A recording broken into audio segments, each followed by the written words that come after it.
Okay, so wanted to welcome everyone to this evening's meeting. This is the Colonel Charles Compton Composite Squadron here in Illinois, and recently we've been having some guest speakers come and join us to share a little bit about their experiences with Civil Air Patrol. This evening, we have another one of those mentors. This is Cate Cavanaugh, and I'm going to turn the mic over to her, but I want you all to know that came in as a cadet. She'll tell you some of her history, but she came in as a cadet and she has gone on to the Air Force Academy, and she is now in her final year at the Air Force Academy, and she's had some wonderful responsibilities there. Hopefully we'll hear some more about. We'll be open to adding questions as we go along as well. So right now at this point, I'd like to introduce Ms. Cate Cavanaugh. So basically I wanted to start you guys off tonight with a rather brief story at the beginning, two of the most vital aspects of Civil Air Patrol to me and how that's impacted my future successes here at the United States Air Force Academy. So just the starting image is my cadet competition team presenting the flags for the Great Lakes Region Conference. I believe it was back in 2017, but it might have been 2016. So my first story relates to my first basic encampment, or my only basic encampment, but my first encampment, and that was in 2014. One of the presentations was on, I believe, character development or something of the like, and it talked about all of the opportunities that you had in Civil Air Patrol and what they meant. And I remember that Mark Davlos, Major Mark Davlos, I believe, he might have promoted since then, he was the one that was presenting, and there's a room full of basic encampment cadets, just as such, but we were all sitting down, of course, listening to a brief. And Major Davlos presented saying that he was going to have the newest cadet to Civil Air Patrol stand up and explain all of the things that they could do in Civil Air Patrol. And he ended the presentation with my name on the screen saying Cadet Colonel Cate Cavanaugh. And I was over here with one little stripe on me, not even knowing exactly what encampment was, but they told me that I should go so that I had the opportunity in future summers to do National Cadet Special Activities. And then what he did was something that had a pretty profound impact on me, but he had the entire room clap for me as if I had just pinned on Cadet Colonel, or I had just received my spots award. And so then the rest of my cadet career, I kind of lived my life thinking, well, I need to achieve spots. That's got to be the goal. I'm going to let everybody in that room down if I don't do it. And I guess I'll kind of ruin the story for you, but I didn't achieve my spots. And that wasn't necessarily a sore point because I did a lot of phenomenal things along the way. And so those are some of the things I'd really like to share with you guys. But I do want to clarify the emotional roller coaster that occurred when they had that experience where they called me out and said, and had the whole room clap for me. So some of those opportunities look like, there's a couple sides of this, but the first picture on the left, I went on a 9-day bivouac, and that was with my squadron, but some of the neighboring squadrons in our southeast region. And so we got to go to Pictured Rock National Lakeshore, and I had like a 40-pound ruck, and we went out into the woods for 9 days straight, and it's something that I would never have done if it weren't for Civil Air Patrol, and I wouldn't have had the friends to do either if it weren't for Civil Air Patrol, because I don't think that that's the most common thing to do when you're 14, 15-year-olds, is to go quite a few days without a shower. So I had that really awesome opportunity, and that led into other opportunities, such as the top right. I got to compete in a navigation competition, and that was, I think, maybe 15 miles in a day, where we used both compasses and azimuths as well as GPSs, and I thought that that was a pretty remarkable experience that I, again, wouldn't have done if it weren't for Civil Air. Both of those, I think, have avenues to accomplish without Civil Air Patrol, but the bottom right is definitely unique to Civil Air Patrol, the cadet competition. So that was the first time we won. I believe that was in 2015. And we practiced every week for twice a week, right leading up to the competition. We competed in all the things, knowledge, uniform, drill, athletics, etc. And we pulled out a victory, and we were a pretty close, tight-knit team that I was really proud of, and I'll circle back to them later on. Some other competitions or things that we were able to do because we won is we were able to go represent ourselves and represent the Air Force in parades, such as Memorial Day parades and 4th of July parades, we were able to present the flags at Marine Corps Military Birthday Ball, which, in case you guys didn't know, was a couple weeks ago, was the 245th anniversary of the Marine Corps birthday. And then on the right, we even were able to progress on to an honor guard status, which was really pretty awesome, especially because I get to see that every day here at the United States Air Force Academy and have a profound amount of respect for what they do. A couple other experiences and opportunities that I had. The bottom left, I don't know if you guys know who the gentleman in dress blues is, but that's General Goldfein. Up until about a month ago, he was the Chief of Staff of the United States Air Force. So he ran the entirety of the United States Air Force and worked very closely with not only the Secretary of Defense, but the Secretary of the Air Force and the Chairman of the Joint Chiefs of Staff. At the time, I had not a clue who he was. And we were on a squadron trip to Washington, D.C. But then coming to the academy, he visited multiple times every single year, and we had the opportunity to hear him speak in multiple arenas. And that's just one experience that you wouldn't have gotten if it weren't for the fact, like you would have been able to walk by him in the street if you weren't able to have these experiences that Civil Air Patrol could provide or the academy could provide. The bottom right is National Legislative Day, and that's in Washington, D.C., where you can go talk to your congressmen and senators and lobby for Civil Air Patrol, especially as it pertains to funding for things such as emergency services in our aircraft. And that was an awesome opportunity because now I see some of those members of Congress that I lobbied, I guess, for, and I see them on the ballots that I now have the ability to vote for, which I think is a pretty awesome reflection point. And then probably one of the bigger things that I was able to accomplish in my cadet career in Civil Air Patrol was the top center. And that was when I became the cadet commander of the Kevin A. Adams Memorial Composite Squadron. And I think all throughout my cadet career, I had thought, well, I'm not going to get my spots. I don't have the timing. It's a lot of work.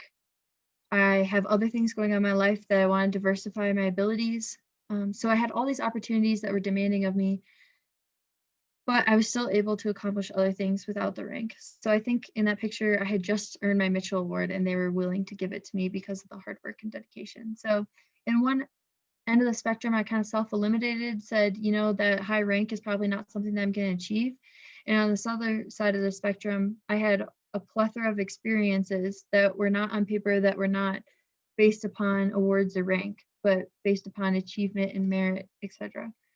So that led into another point that's really important to me, and one of my best experiences with Civil Air Patrol was flying. So these are two pictures of me at Johnson Flight Academy, and I was able to do the summer of 2015.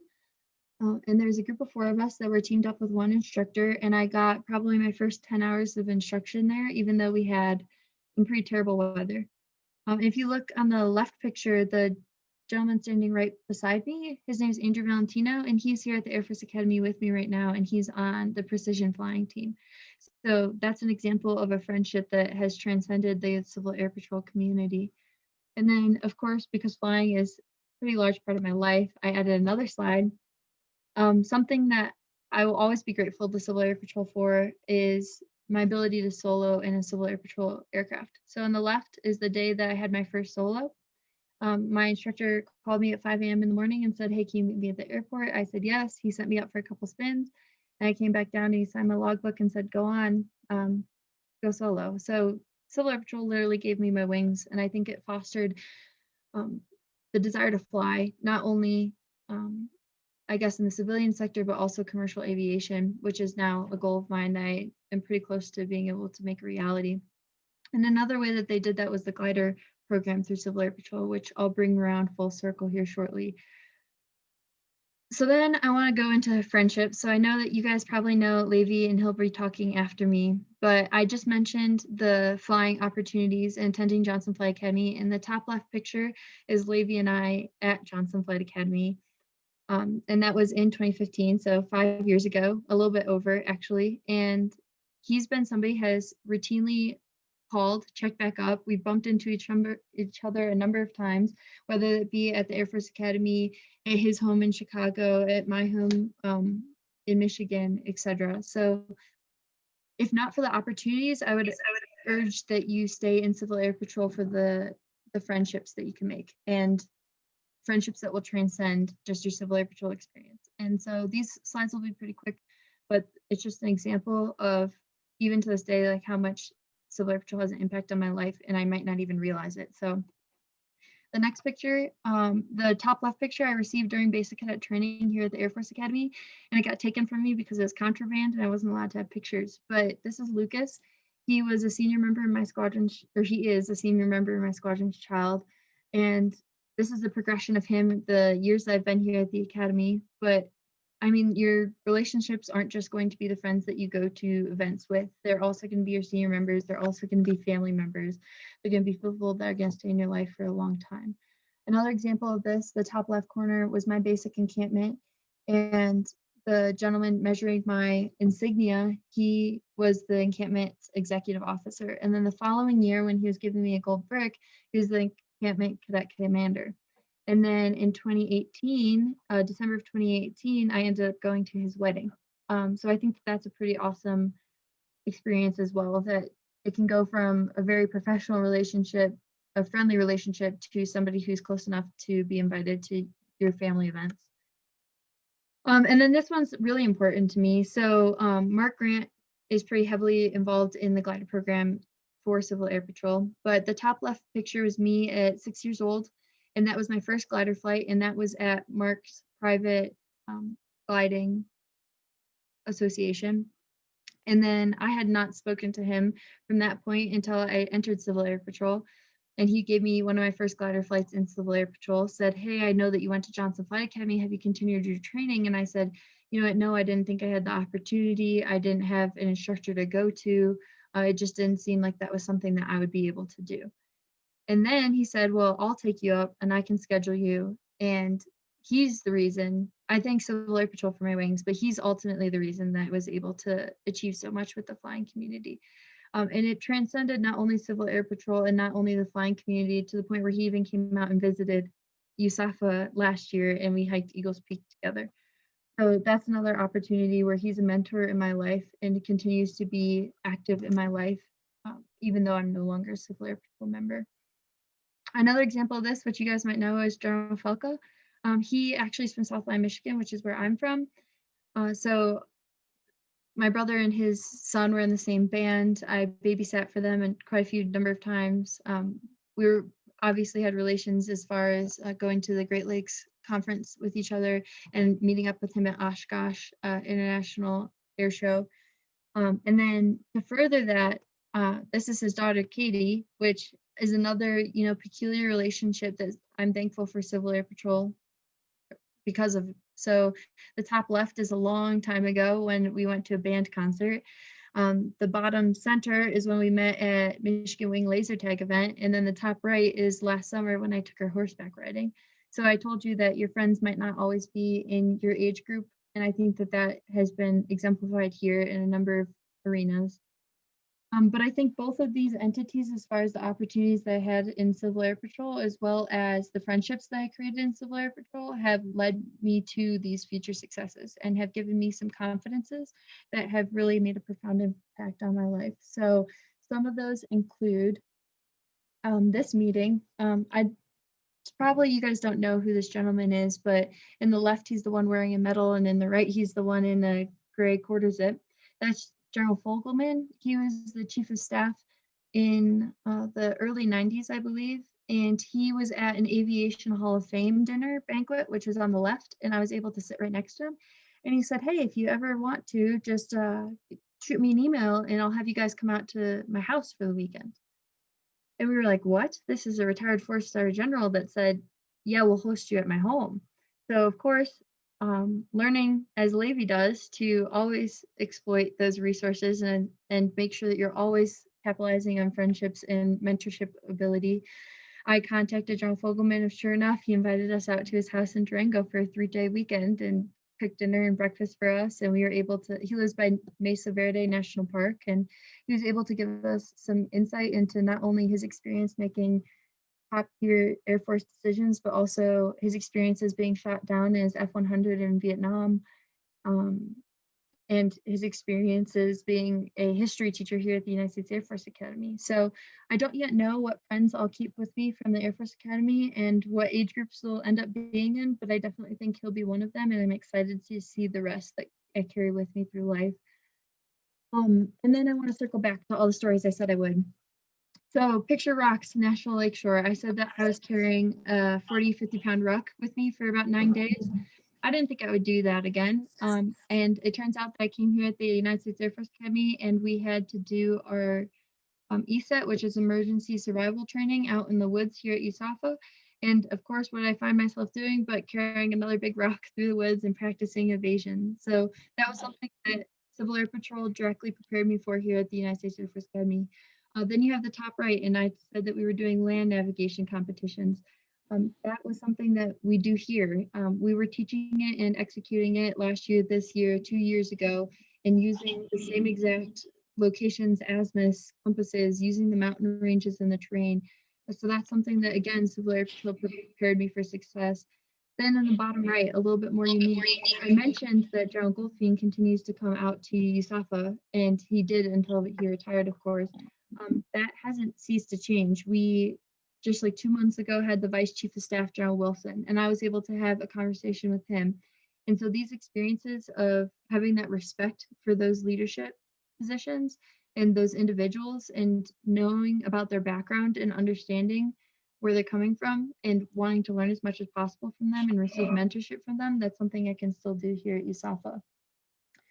But as I said, flying was a big proponent of what I did in Civil Air Patrol, and it's a big proponent of what I do here and what I plan to do. So in the last couple slides, I wanted to say that I achieved my private pilot's license, which is the far left picture, and that I attribute to Civil Air Patrol. In the middle picture, that's the day that I received my instructor pilot wings for our glider program here at the United States Air Force Academy. And on the right is my first team competition on the sailplane racing team, where I was able to set regional records in our sailplanes here at USAFA. Well, it was in Utah, but it's the same idea.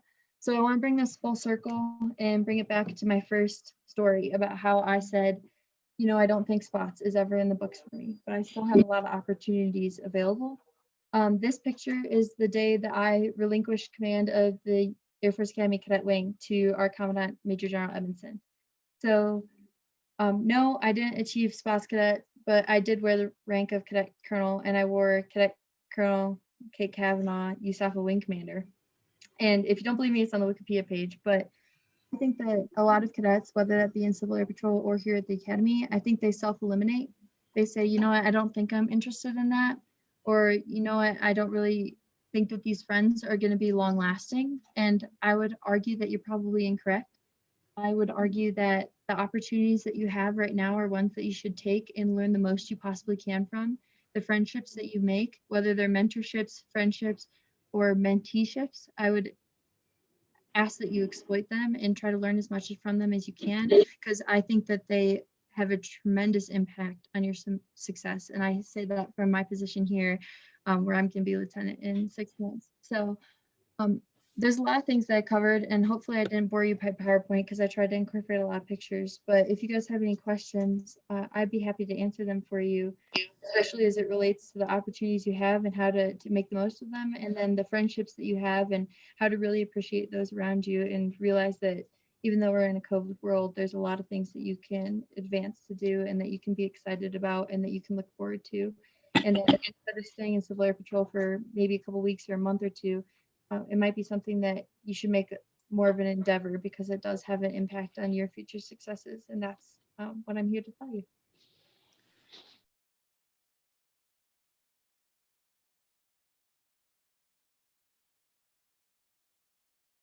Yeah, so they're currently shut down right now, the 94th Flying Training Squadron. But basically what we do here is you have the opportunity in your summer to take a course where you try to solo a glider. Once you demonstrate your proficiency in the aircraft, you're able to apply to become an instructor pilot. So that was what I did. And I went through the upgrade program, which was about an 8 or 9 month program. And I finally earned my glider wings. So then I was able to instruct other cadets how to fly. So that looked like takeoffs, landings, going up in the air, doing spin prevents, stall series, etc. And so I would be 19 years old, and I was flying with people who are 17 and 18 years old, teaching them how to fly, which I thought was a really incredible experience. And then beyond that, I was able to demonstrate my abilities enough to earn a spot on the sailplane racing team. And that was a situation where we sustained our flight through thermaling, and then we would race out to points. And I could do an entire brief on just the experience flying with the sailplane racing team, because the amount of places that we were able to go. We competed in Nephi, Utah, Reno, Nevada, Truckee, California. One time I landed out just east of Yosemite National Park, so I was able to fly over your mountain range. And I wasn't supposed to land out, but I lost all my lift. So, I mean, that's an opportunity here at USAFA that you won't get other service academies, and that's an opportunity here that I was really fortunate to have. And I think that that forward thinking that it taught me here will hopefully be something that I can demonstrate in pilot training in the near future.